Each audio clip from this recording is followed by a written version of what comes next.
Good morning student. आज हम कक्षा 8 की हमारी पाठ्यपुस्तक मुस्कान का चतुर्थ अध्याय, जिसका शीर्षक गुलाब हम गुलाब तुम के रूप में दिया गया है, इसका अध्ययन करेंगे।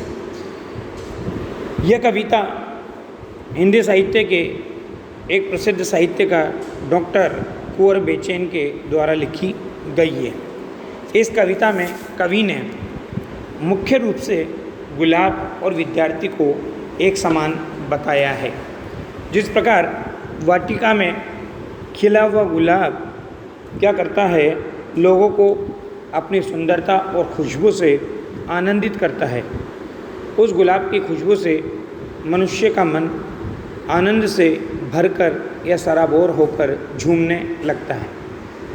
ऐसी ही अनुभूति इस मानव समाज में उन लोगों को देखकर होती है जिनके अच्छे कार्य अर्थात सत्कर्मों की सुगंध इस संसार में चारों ओर फैलती हुई दिखाई देती है।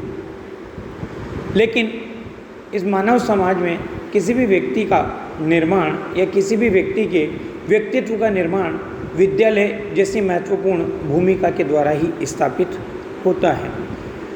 व्यक्ति के जीवन में विद्यालय की महत्वपूर्ण भूमिका होती है, क्योंकि विद्यालय में जब एक बालक विद्यार्थी के रूप में प्रवेश करता है तो उस विद्यालय रूपी वाटिका में प्रत्येक विद्यार्थी एक गुलाब के समान होता है और उस विद्यालय में संस्कार, चरित्र की उन्नति के मूल बिंदु, सत्कर्म आदि की शिक्षा प्रदान की जाती है और तथा उन सत्कर्मों को मानव जीवन में अपनाने की सलाह दी जाती है, जिसके आधार पर उस व्यक्ति का व्यक्तित्व निखर कर सामने आ सके और समाज में उसके अच्छे कार्यों की सुगंध इस वातावरण में चारों ओर फैलती हुई दिखाई दे तथा उसके द्वारा किए गए कार्य इस मानव समाज को प्रेरणा प्रदान करें। कवि कविता के प्रारंभ में कह रहा है कि भले ही हम में तुम में कुछ ये रूप रंग का भेद हो।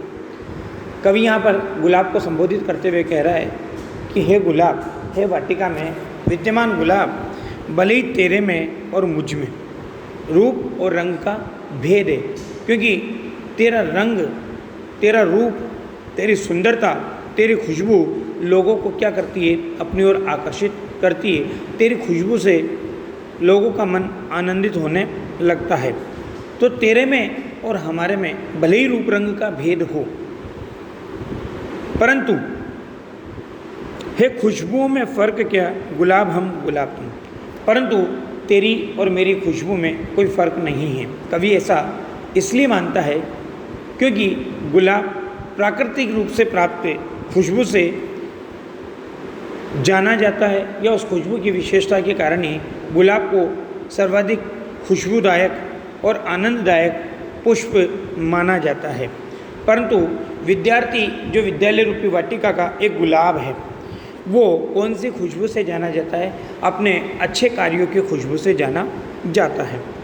तो गुलाब भी अपनी सुंदरता, सुगंध के कारण जाना जाता है और व्यक्ति भी अपने कार्यों के कारण, अर्थात विद्यार्थी भी अपने कार्यों, अपने संस्कारों, अपने नैतिक मूल्यों के आधार पर ही जाना जाता है। तो कवि कह रहा है कि गुलाब तेरे और मेरी खुशबू में कोई फ़र्क नहीं है, क्योंकि तुम प्रकृति के गुलाब हो और मैं विद्यालय रूपी वाटिका का गुलाब हूँ। तुम अपनी सुगंध और खुशबू और सुंदरता से जाने जाते हो और मैं अच्छे कार्यों रूपी खुशबू से जाना जाता हूँ। अब कवि आगे कह रहा है कि नाम दोनों का अलग है, दोनों को अलग अलग शब्दों के रूप में जाना जाता है। जैसे गुलाब को गुलाब शब्द से इंगित किया जाता है, परंतु विद्यार्थी को विद्यार्थी के रूप में जाना जाता है।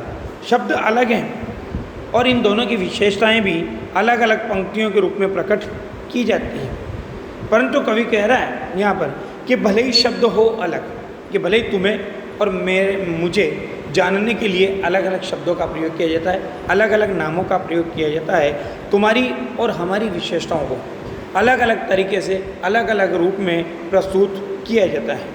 तुम्हारी और मेरी क्रियाएं, कार्य भले ही अलग अलग हो, और उन कार्य और क्रियाओं के आधार पर हमें अलग अलग विभाजित किया जाता हो। यहाँ पर देखिए विभक्तियाँ शब्द का प्रयोग किया है। कवि कहता है कि अलग अलग क्रियाएं हों, अलग अलग विभक्तियाँ। जैसे कारक जो होते हैं, कारक में कर्ता, कर्म आदि के विभक्ति चिन्ह सबके अलग अलग होते हैं। जैसे कर्ता ने कर्म को करण से, संप्रदान के लिए, अपादान से अलग होने के अर्थ में, संबंध काके की, अधिकरण में, पेपर और संबोधन हेरे हरे।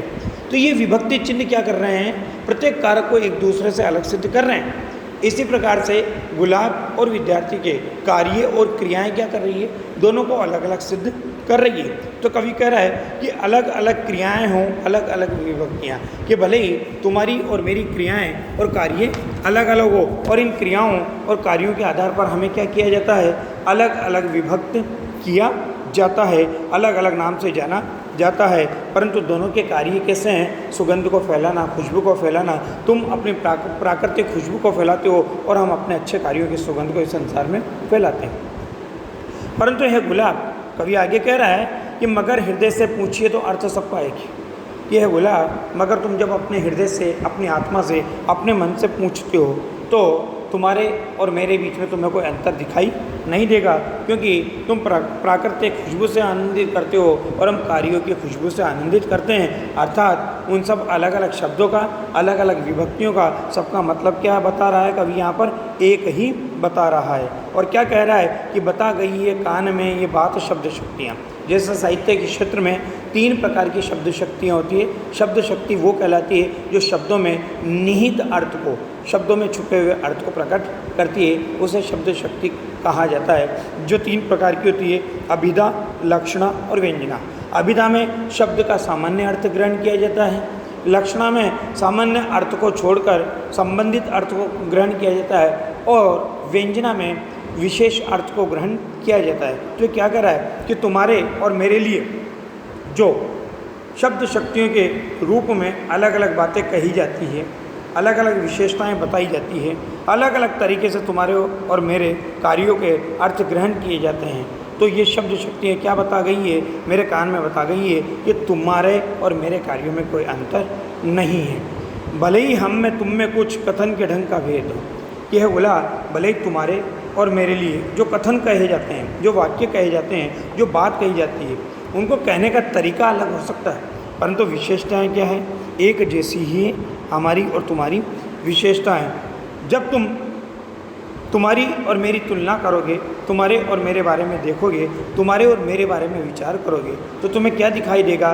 कभी उसी बात को अभिव्यक्त करते हुए कहता है कि मगर सभी के प्यार की किताब हम किताब हूँ, कि अगर इस संसार में कहीं पर प्रेम का महत्व प्रतिपादित किया गया है तो प्रेम का प्रतीक किसको माना गया है, तुम्हें, अर्थात गुलाब को माना गया है। और कोई भी एक दूसरे के प्रति जब प्रेम प्रदर्शित करता है तो गुलाब का पुष्प उसको भेंट करता है। तो गुलाब भी क्या कर रहा है, प्रेम को स्थापित कर रहा है, और मैं भी अपने कार्यों से क्या कर रहा हूँ, इस संसार में प्रेम को स्थापित कर रहा हूँ। अर्थात गुलाब और मैं दोनों ही एक ऐसी किताब है जो इस संसार में प्रेम के भाव की स्थापना का प्रयास कर रहे हैं। तो कवि कह रहा है कि मगर सभी के प्यार की किताब हम किताब तुम।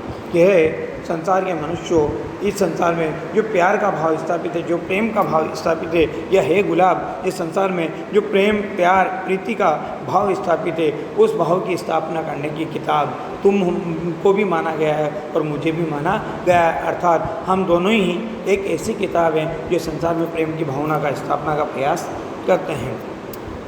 आज के लिए इतना ही। इसका दूसरा पार्ट मैं आपको अगली क्लास में भेज दूंगा, और फिर जब पाठ पूरा हो जाएगा तो हम डाउट क्लास में आपके डाउट्स क्लियर करेंगे। ओके, धन्यवाद।